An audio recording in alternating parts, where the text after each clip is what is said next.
Welcome back to Road to Fire. We're a family of four documenting our journey to FIRE, financial independence, retire early. Let's chat about our 2024 financial goals check-in. I will share details on how we're tracking towards each goal, our progress versus last year, and adjustments we plan to make in the last 6 months of this year with all real numbers like always, so please hang with me. Now we are on track for all but one financial goal. I'm not worried. I coast for the first half of the year, I give 80%, then kick into high gear right at the end. Let me explain. Do you remember the presidential fitness test we all did in elementary school? You had to have X amount of push-ups, X amount of pull-ups, run the mile by X time, and so forth. Now, I didn't practice or focus heavily on the goal all year, but when the time came, I was the person to meet the standard by just a hair for each activity. If the mile had to be run in 7 minutes and 15 seconds, I would coast the first 2 laps and begin to pick up my pace as the timer ran down, then sprint the last lap to come in at 7 minutes and 14 seconds, or whatever the target was. I wouldn't say I'm a procrastinator, but I've learned early on to conserve my energy, time, mind space until when it's needed. It's how I tackle any goal, but I'm not sure if there's a word for it or if this is even healthy. But it's how I do things. So this year, we made financial goals that were tangible but would stretch us. It would require us to be really focused and aware of our spending. We created these goals by design to not break us but push us just a little bit further. Now, I'm a numeric person. I see everything in numbers, so each of our goals have a concrete financial number target. Now, I'm a bit anal when it comes to goal setting if that's not clear already, but I wouldn't be who I am without it. Once I set a goal, it becomes like the 10 commandments to me. And because all my goals are stretch goals, I don't sweat it if I don't hit them because I know I'm at least farther than I was when I started. Now, I am the one who writes them down and keeps them on my phone and have constant reminders of my goals type of person. My husband, he's a bit different. Now, we do have joint and personal goals, and each month we talk to them to see where we're tracking, but our financial goals are going as planned, and I know we'll hit them by the end of this year. Okay, so the first goal, in no particular order, was to have a savings rate over 30%. Now, this is an after-tax take-home savings rate. We do invest pre-tax vehicles like 401ks or HSAs, but we only track our after-tax savings rate.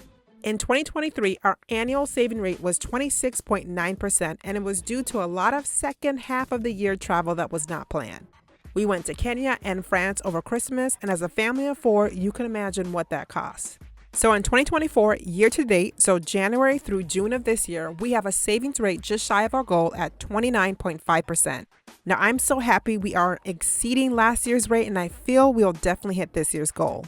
Now, our spending months are coming up. Private school, the holidays, birthdays galore, but we are right on track, and I feel we'll not only hit this goal, but exceed it by the end of this year.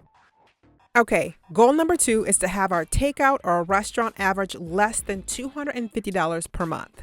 So about this goal, last year we were averaging about $500 a month, and that equated to about $6,000 a year spending on takeout. Now let's pause for a second. What could you do today with $6,000 more dollars? Lots of things. Where would we put that money? Now, for us to spend $0 in takeout a month is almost impossible. Having 2 kids, a traveling job, activities, endless commitments mean we are always short on time. Sometimes a takeout meal is needed to save time and get our kids fed before they explode. And to be clear, we usually eat takeout once a week, and because the cost of food and inflation is so high right now, it adds up to about $50 for us as a family of 4 each time. But the goal was to cut our average from last year in half, so we were targeting about $250 a month, and right now we're closer to $450. And we are in the middle of the summer, which means peak patio season. So I don't think we'll hit this goal. This is the only goal I don't have faith in, but I do think we can get this average down. Now, I'm still going to shoot for $250, but we'll probably land closer to $350 a month by the end of the year. And I'm okay with that because any progress is progress. Okay, so goal number 3 and my favorite is to invest $50,000 after-tax dollars into the market or within a business. Now, we haven't found a business worth our time, so this will probably continue to go into the market. Keep in mind, this is tracking our after-tax investing, so not our HSAs or 401k contributions, and this doesn't include our savings that we put into our emergency fund. And we are still working to push our emergency fund to over $100,000 in the next few years, so we send about $1,000 a month to our savings account with Capital One. So last year in total, we invested just over $24,000 into the market. Now, this number is lower than expected as we focused on building our emergency fund to 6 months or about $50,000 last year. This year, we're working towards $50,000 invested, and year to date, we have invested just over $23,000. This is about $2,000 shy from where we need to be, but I'm not concerned. We are right where I expected us to be at this time. I know we'll hit this goal as the latter half of the year has bonuses that can help us close the gap. But just a second, when I look at these numbers, we have invested this year almost as much as we have invested in the entire 2023. I love how we continue to push ourselves every single year, and I'm seeing it in our numbers as our portfolio continues to grow. So we focus on goals that we can control. We don't have portfolio goals. We didn't say we want to grow our portfolio to over $800,000 this year because we can't control that. We didn't say we want to reach a $1.25 million net worth. Again, we can't control our net worth. The value of our house can change, same with the market. We used to put goals like that and always felt very frustrated when we didn't hit it. Every goal we have now, we can control. We can control our investing, our savings rate, how much or how little we use on Takeout each month. These are the things that are in our hand and in our control and are not contingent on external factors. I mean, I do have mental net worth goals and portfolio goals in my head, but I don't write them down and focus on them throughout the year. And because my husband and I have joint finances, it's very easy to make financial goals in our household. It's because we have the same pathway or North Star, and each month we are working towards the same thing. We have our monthly check-in on our goals, nothing big, just a hey, we ate out a bit too much this month, or we had a few unexpected expenses that cut into our investing goals. This is how we can improve or shift for the next month. Now, I'm more diligent or motivated because we are doing it together. It's like I can't let him down and vice versa. Now, we're not joint at the hip. We do have individual personal goals such as fitness goals or business goals or relationship goals and so forth. But when it comes to money, it's 100% joint. Now, I know it's still 2024, but I'm already crafting and thinking about goals for 2025. Okay, our last and newest goal that we added after the top of the year is our giving goal. We have always given 10% of our income to churches and charities which align with our faith and our overall purpose in life. Last year, we gave just under $28,000, and there is a desire to give even more this year. We pledged to give all of our YouTube earnings this year to charities and missions at our church, and so far we have given over $600 from YouTube earnings, so thank you guys all for your help and your support.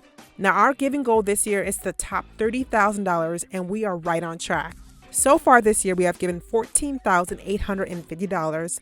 And because giving is my spiritual gift and always on my mind because someone or someone's have given to me as well, I knew this would be the easiest of our goals to hit. Now, once we hit stage 6 or stage 7 of financial independence, I hope to give even more. So what are the basics of goal setting? Now, everyone does it different. I know we all know about the SMART format, but when we make goals, we focus on 4 key things. First, I break out our goals by focus areas. We usually have 5 focus areas for our goals. Financials first, focused on money. Then we might have spiritual goals, which is focusing on our faith with God. Physical goals that are staying fit and healthy throughout the year. Relationship goals, cultivating community with friends and family. And then creative goals that uses my other side of my brain. Once we have a focus area, we then focus on outlining the timeline. When do we want to hit our goal and why? And how long do you think it will take? Once we have a timeline, we can move to step 3. We break down the goal into small, measurable steps. I always work backwards. Say we wanted to have $24,000 saved in our emergency account in the next 2 years. I would then determine how much I would need to save in year 1 and year 2, so $12,000 respectively in both of those years.